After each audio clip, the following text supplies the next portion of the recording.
The champagne was still cold in my hand when the phone rang, slicing through what should have been the quietest night of my life. I had just finished unpacking, ready to watch the ocean through my new living room windows when I heard my son's voice. "Mom, we need you to move upstairs," Tyler said, as if he were discussing weather. "Sloane's family flies in tomorrow, so they'll take the master suite and the main bedrooms. You'll be fine in the guest room." For a second, I thought I'd misheard him. The same son I'd put through business school, helped rescue from failed ventures, and supported through 2 career changes was now giving me instructions in my own home. He kept talking, justifying it as family sharing space efficiently. I let him finish. Then, quietly, I said, "Tyler, this is my house." He didn't apologize.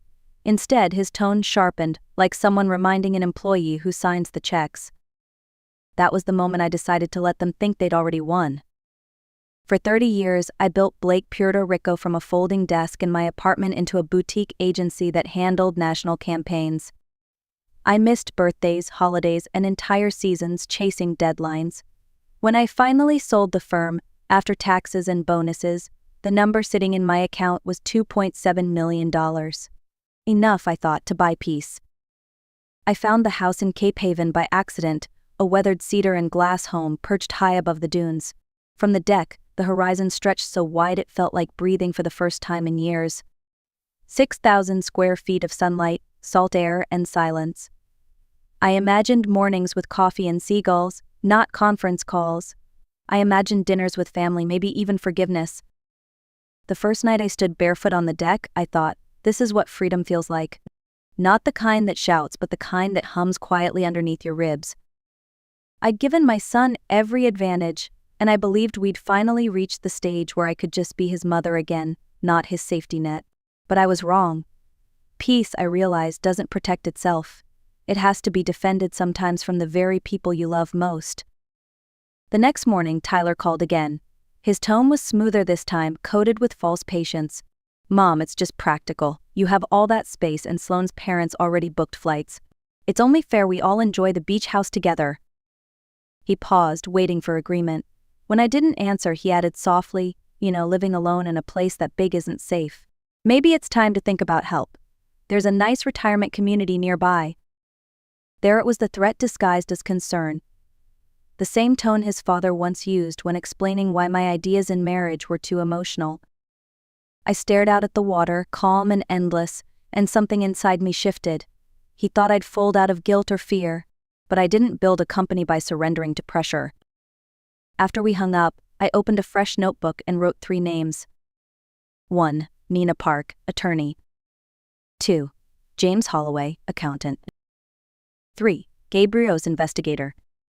Then I wrote one sentence beneath them: let them get comfortable. I would give Tyler exactly what he wanted: a chance to underestimate me.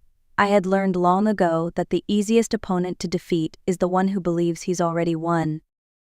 The sound of car doors slamming woke me before sunrise. From my upstairs window I watched a convoy of rental SUVs crawl up my driveway. 7 a.m. sharp. No warning, no courtesy call, just engines, laughter, and the scrape of luggage wheels on stone. Sloane stood outside directing everyone like a wedding planner on caffeine. Mom and Dad, master suite. Rachel, upstairs guest room. Kids, take the den, she barked, waving a printed room chart. Her mother, Diane, marched straight through the front door without knocking, wheeling her suitcase down the hallway as if she owned the place. I stayed quiet, watching as bodies and voices filled every corner of my house. My kitchen became a buffet station. The living room turned into a playground. Wet footprints patterned my Italian marble floor like stains of entitlement. "Marion, will need the fridge cleared out," Sloane called cheerfully, already unloading my groceries. "Mom's gluten-free, the kids are picky. You don't mind, right?" I smiled faintly. "Of course not," I said, even as my favorite coffee beans hit the trash. They believed silence meant surrender. It didn't. It meant calculation. By noon I was a ghost in my own home. But ghosts, I reminded myself, see everything. And I was taking notes on every single detail they would soon regret. By mid-afternoon, the chaos downstairs sounded like a hotel lobby at peak season. Diane complained about towel quality, Sloane reorganized my pantry, and Tyler texted me, "Remember, Mom, we're guests too. Try to relax." Relax. That word almost made me laugh. Instead, I slipped out quietly, car keys in hand. I had errands to run. At the hardware store, I bought a new set of locks, a keypad system, and a small fireproof box. The clerk joked, "Storm prep?" I smiled, "Something like that." Next stop was the phone company, where I adjusted my service plan and added security alerts to all my accounts. At the bank, my manager confirmed the house's ownership structure solely under my name and walked me through additional safeguards. "You'd be surprised how many helpful relatives cause financial trouble," he said knowingly. Back home, Sloane's family was setting up for dinner like they'd lived there forever. I carried groceries past them unnoticed and went straight to the garage to make a few calls. Nina, my attorney, picked up on the first ring. "Just confirming," I said. "I still hold full deed rights to the Cape Haven property, correct?" "You do," she replied. "Perfect," I said softly. "Then it's time to let the party begin." The next morning, Sloane cornered me in the kitchen, armed with a bright smile and a clipboard. "So we're hosting a barbecue tomorrow night," she announced. "About 30 people. Some of Tyler's business contacts, a few friends and neighbors we've met. It'll be great exposure for the house." "Exposure?" I echoed. She nodded eagerly. "You'll love it. We'll need more steaks, drinks, maybe a few tables outside. I texted you the list." I checked my phone. Sure enough, 10 pounds of prime beef, champagne, seafood, decorations, all totaling more than a wedding reception. Tyler appeared, handing spare keys to 2 of his friends. "They'll help set up," he said casually. "This house is perfect for entertaining. Everyone's impressed by what we've built here." What we've built. That phrase landed heavier than it should have. I forced a polite smile and said, "If we're doing this, let's do it right." That night, when everyone was asleep, I sat at my desk scrolling through contacts until I found one I hadn't used in years: Tom Morrison, owner of a luxury catering company. "Tom," I said when he answered, "how fast can you handle a last-minute beachfront event?" 30 guests. Money's not an issue." I smiled at the ceiling. "And Tom, make it unforgettable." By 6 that evening, the first thing everyone heard was the rumble of engines in the driveway. A fleet of white catering trucks rolled up like a small army. Men in black uniforms unloaded silver trays, glassware, and folding tables covered in white linen. Sloane blinked in confusion. "Marion, what's all this?" "Oh, just dinner," I said pleasantly. "If we're having a party, let's make it special." Moments later, Tom Morrison himself appeared, clipboard in hand. "Mrs. Blake, where would you like the champagne station?" Tyler's brow furrowed. "Champagne station?" "By the pool," I said, "and please use the Dom Perignon, not the house brand." The guests began whispering as they watched the transformation unfold.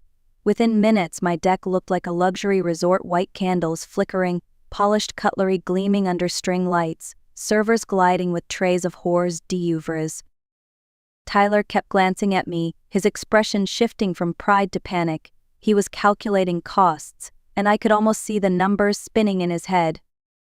When dinner was served: lobster tails, filet mignon, imported wine, I raised my glass and said, "To family, and to never underestimating each other." They toasted, smiling uncertainly. What they didn't know was that the real feast wouldn't come from the table.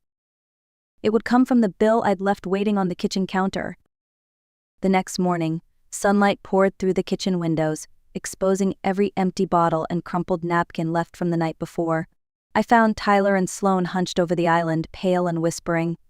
The catering invoice sat between them, bold and unmistakable. $15,000, Sloane muttered. "For one night?" Tyler rubbed his temples. "It has to be a mistake. I'll call the bank." I poured myself coffee. "Good morning. Sleep well?" "Mom, we need to talk," Tyler said, holding up the bill. "We didn't agree to this." "Oh, but you did," I replied evenly. "You were managing the event, remember? Everyone heard you say it was your house and your project." Before he could argue, my phone rang. I put it on speaker. "Mrs. Blake," said a bright voice. "This is Janet Lowell from Cape Haven Realty. I received an inquiry yesterday from a Mr. Tyler Blake about listing your beach property. Is now a good time to discuss the sale?" The room went silent. I smiled politely.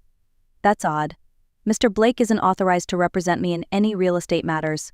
Thank you for letting me know. I'll handle it." When the call ended, I looked at my son. "You wanted to play business. I said softly. Congratulations, Tyler. Now you're accountable like one. For a full minute, no one spoke. Then Diane stormed out of my master bedroom still wearing my robe, dragging her suitcase like a wounded soldier. We're leaving, she announced, glaring as if I'd ruined her vacation. That's an excellent idea, I said calmly, opening the front door. You all have 2 hours.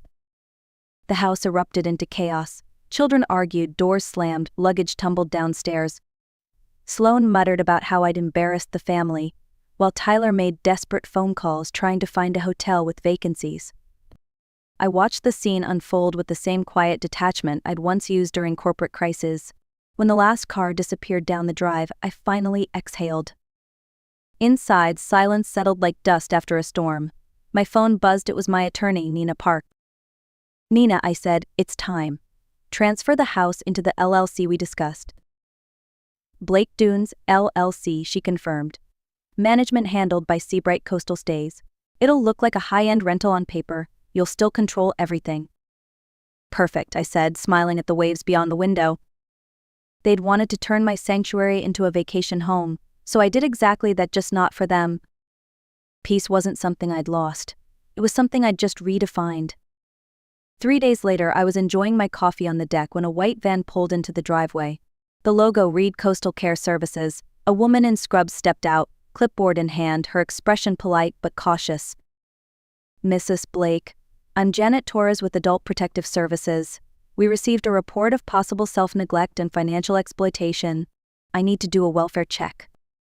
I didn't need to ask who filed it. Of course, I said, inviting her inside.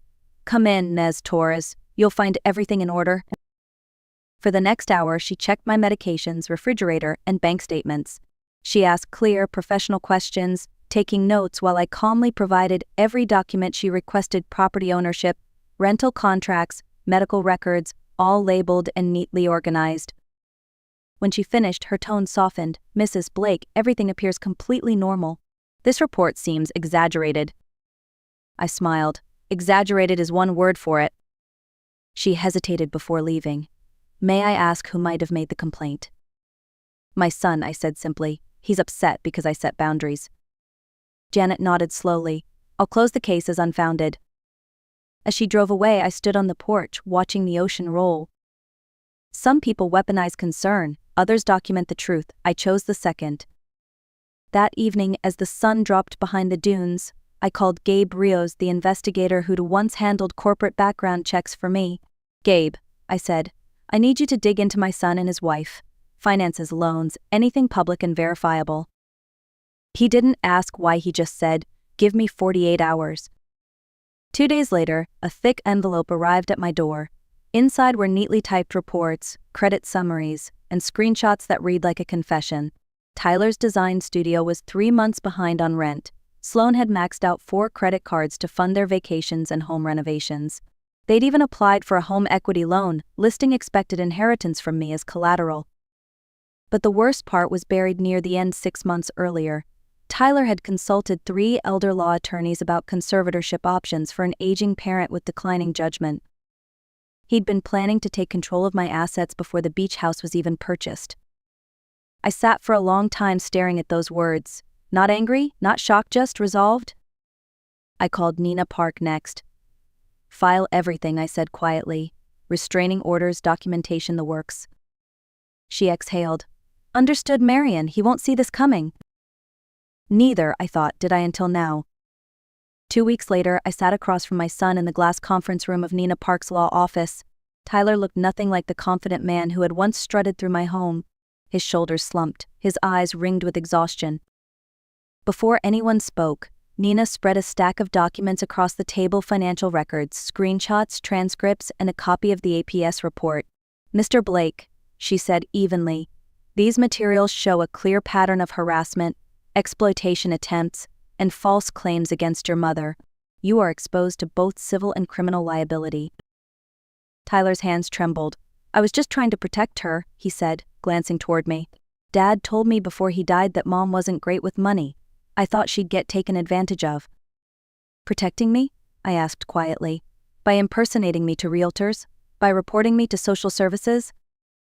His face twisted, part guilt, part anger. You wouldn't listen. You're sitting on a house worth millions, alone, when you could be helping family. I leaned forward. Helping family doesn't mean surrendering everything you worked for. It means being respected. Nina closed the file. You have two choices, Mr. Blake. Walk away now and never contact your mother again, or this becomes a public case of elder abuse. Tyler swallowed hard. I'll leave her alone. For the first time in months, I believed him. A month later, the house was peaceful again. The only sounds were the hum of the ocean and the laughter of new guests, the Harrison family, my first official renters through Seabright Coastal Stays. They were kind, polite people from Vermont. On their first day, Mrs. Harrison knocked gently before entering the kitchen.